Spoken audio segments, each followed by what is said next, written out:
안녕하세요 여러분. 오늘의 흥미로운 영상 내용은 테슬라 주가 하락. 이 분석가가 방금 경고를 내린 이유. 그리고 미국과 우크라이나, 사우디에서 비밀회동. 평화협정 가능할까? 에 관한 것입니다. 우선 좋아요 버튼을 누르고 채널 구독 및 알림 설정도 잊지 마세요. 여러분의 관심과 지지가 저희에게 큰 힘이 됩니다. 첫 영상은 테슬라 주가 하락 소식과 그 배경에 대해 이야기해보려고 합니다. 월스트리트 저널에 따르면 한 유명 애널리스트가 테슬라 주가에 대한 부정적인 전망을 내놓았는데요. 과연 그 이유는 무엇일까요? 끝까지 시청해주세요. 첫째, 테슬라 주가 왜 떨어졌을까? 목요일 3월 6일 테슬라 주가는 하루 만에 5.6% 급락하며 263.45달러로 떨어졌습니다. 같은 날 S&P 500-1.8%과 다우존스 산업평균 -1%도 하락했지만 테슬라의 낙폭이 유독 컸습니다. 그 이유는 바로 애널리스트 벤 칼로가 테슬라 주가가 더 하락할 가능성이 높다고 경고했기 때문인데요. 그는 테슬라를 단기 약세로 평가하며 이번 분기가 매우 어려운 시기가 될 것이라고 전망했습니다. 그런데 재미있는 점은 칼로가 여전히 테슬라의 장기적인 성장 가능성에는 긍정적인 입장을 유지하고 있다는 것입니다. 둘째, 1분기 차량 납품 전망 기대야? 현재 월스트리트에서는 테슬라가 1분기에 약 42.5만에서 43.5만 대의 차량을 인도할 것으로 예상하고 있습니다. 하지만 연초 예상치는 47만 대였고 이후 점점 하향 조정되고 있죠? 왜일까요?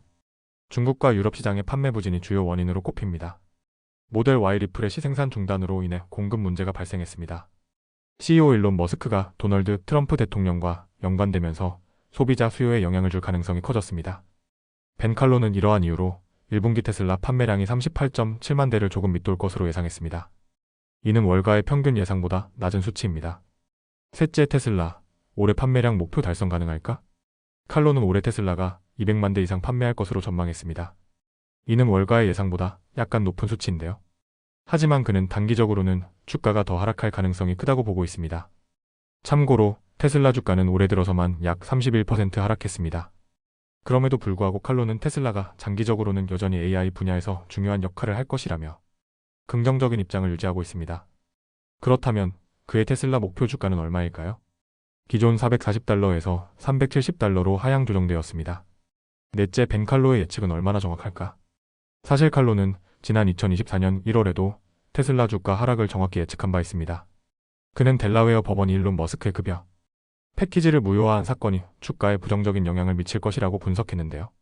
이후 테슬라 주가는 190달러에서 140달러까지 급락하며 그의 예측이 적중했습니다. 다섯째, 결론 테슬라 지금이 매수 기회일까? 벤 칼로는 단기적으로 테슬라에 대해 조심스러운 태도를 유지하고 있습니다. 하지만 그는 여전히 테슬라가 장기적으로 AI와 전기차 시장에서 강력한 기업으로 성장할 것이라고 확신하고 있죠. 단기적으로는 변동성이 클 수 있지만 장기적으로는 기회가 될 수도 있다. 투자자라면 1분기 실적 발표를 주의 깊게 지켜보자. 다음 영상은 미국과 우크라이나 그리고 러시아 간의 평화 협상 가능성에 대한 이야기를 해보겠습니다. 월스트리트 저널에 따르면 미국 고위 관리들이 다음 주 사우디아라비아에서 우크라이나 측과 비공개 회담을 가질 예정인데요. 과연 이 회담이 어떤 의미를 가지는지 그리고 미국과 우크라이나의 관계는 어떻게 변화할지 함께 살펴보겠습니다. 첫째, 미국과 우크라이나의 관계 변화의 조짐? 최근 미국과 우크라이나의 관계가 다소 냉각되었다는 분석이 나오고 있습니다.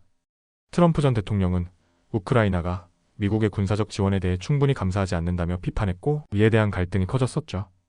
특히 트럼프는 젤렌스키 대통령과의 만남 이후 우크라이나에 대한 군사 지원을 돌연 중단하고 정보 공유까지 제안하였습니다. 이를 두고 미국과 우크라이나 간의 긴장감이 고조되었습니다. 하지만 다음 주 사우디에서 열리는 회담이 관계 개선의 신호탄이 될 수도 있다는 분석이 나오고 있습니다. 둘째, 미국, 사우디에서 우크라이나와 회담하는 이유. 미국은 현재 우크라이나와 러시아 간의 평화 협정 가능성을 모색하고 있습니다. 사우디 회담의 주요 목적은 우크라이나, 러시아 간 평화 협정 초석 마련과 우크라이나가 협상에 적극적으로 나설 준비가 되었는지 확인하고 미국과 우크라이나의 관계 회복 가능성 타진하는 것입니다. 트럼프 대통령의 특사인 스티브 위코프는 이번 회담은 초기 휴전을 위한 틀을 마련하는 것이 목표라고 밝혔습니다. 셋째, 트럼프, 러시아, 우크라이나 선택의 여지 없다? 트럼프 전 대통령은 우크라이나와 러시아가 평화협정에 서명할 수밖에 없을 것이라고 전망하고 있습니다. 트럼프의 주장은 우크라이나는 더 이상 전쟁을 지속할 수 없는 상황이고 러시아도 장기적인 전쟁을 감당하기 어렵다. 결국 두 나라 모두 협상 테이블에 나설 수밖에 없다. 트럼프는 어떤 방식으로든 러시아와 우크라이나는 결국 협상을 하게 될 것이라며 전쟁이 장기화될 가능성이 낮다고 언급했습니다. 넷째, 유럽 국가들의 반응은? 한편 미국이 우크라이나 지원을 중단하면서 유럽 국가들은 적극적으로 우크라이나 지원을 늘리고 있습니다. 프랑스, 영국 등 주요 유럽 국가들이 방공 시스템, 미사일, 탄약 지원 확대하고 노르웨이, 우크라이나 지원금 80억 달러 증액 결정, 그리고 유럽연합, 우크라이나에 대한 긴급 군사 지원 강화입니다. 하지만 문제는 유럽 국가들이 미국만큼 강력한 군사 지원을 할 수 없다는 점입니다. 다섯째, 러시아의 반응 협상 가능할까? 러시아는 여전히 강경한 태도를 유지하고 있습니다. 러시아 외무장관 세르게이 라브로프는 최근 우크라이나에 유럽 평화유지군을 배치하는 것은 나토의 직접적인 개입이며 이는 받아들일 수 없다고 밝혔습니다. 즉, 러시아는 여전히 서방과의 긴장 관계를 유지하고 있다는 것입니다. 여섯째, 결론 전쟁은 끝날 수 있을까? 미국과 우크라이나의 관계는 회복될 가능성이 있다. 트럼프 행정부는 우크라이나, 러시아 간 협상 가능성을 적극 모색 중이다. 하지만 러시아는 여전히 강경한 입장을 유지하고 있어 협상이 쉽지 않을 수도 있다. 오늘은 여기까지입니다. 다음 영상에서 더 유익하고 흥미로운 내용으로 찾아뵙겠습니다. 이 영상은 투자 의견이 아닙니다. 매우 감사합니다.